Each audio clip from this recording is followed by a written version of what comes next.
সাবেক প্রাথমিক ও গণশিক্ষা প্রতিমন্ত্রী জাকির হোসেনের বিরুদ্ধে ৩০ কোটির বেশি টাকা অবৈধ লেনদেনের অভিযোগে মামলা করেছে দুর্নীতি দমন কমিশন দুদক।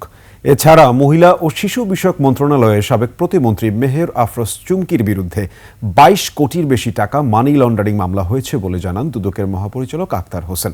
এদিকে আইনমন্ত্রী আনিসুল হকের নামে দুদকের আরও একটি মামলা হয়েছে। বিস্তারিত সুমাইয়া খানের রিপোর্টে। একের পর এক বেরিয়ে আসছে আওয়ামী শাসন আমলের নেতাকর্মীদের অপকর্ম, দুর্নীতি ও অবৈধ সম্পদের নানা তথ্য। কুড়িগ্রাম ৪ আসনের সাবেক সংসদ সদস্য, প্রাথমিক ও গণশিক্ষা প্রতিমন্ত্রী জাকির হোসেনের বিরুদ্ধে ৯টি ব্যাংক হিসেবে ৩০ কোটি টাকার বেশি অবৈধ লেনদেন ও মানি লন্ডারিং এর কারণে মামলা করেছে দুর্নীতি দমন কমিশন। জাকির হোসেন আর্থিকভাবে লাভবান হওয়ার জন্য সরকারের দায়িত্বশীল পদে থেকে সম্পত্তির অবৈধ উৎস গোপন ও আড়াল করার উদ্দেশ্যে হস্তান্তর, স্থানান্তর এবং রূপান্তরের অপরাধে মামলা রুজু করা হয়েছে। এছাড়াও গাজীপুর ৫ আসনের সাবেক এমপি ও মহিলা ও শিশু বিষয়ক মন্ত্রণালয়ের সাবেক প্রতিমন্ত্রী মেহের আফরোজ চুমকির বিরুদ্ধে ২২ কোটি টাকার বেশি অবৈধ লেনদেনের কারণে মামলা করা হয়েছে।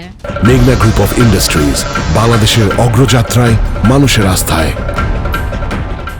মেহের আফরোজ সরকারি কর্মচারী হিসেবে দায়িত্ব পালনকালে সম্পত্তির অবৈধ উৎস গোপন ও আড়াল করার উদ্দেশ্যে হস্তান্তর, স্থানান্তর, রূপান্তর করার অপরাধে মামলা রুজু করা হয়েছে। এদিকে কুষ্টিয়া ১ আসনের সাবেক এমপি সারোয়ারজাহান বাদশা ও তার স্ত্রী মাহমুদা সিদ্দিকীর বিরুদ্ধে ৬টি ব্যাংক হিসেবে মোট ১১ কোটি টাকার বেশি অবৈধ লেনদেনের কারণে মামলা করেছে দুদক।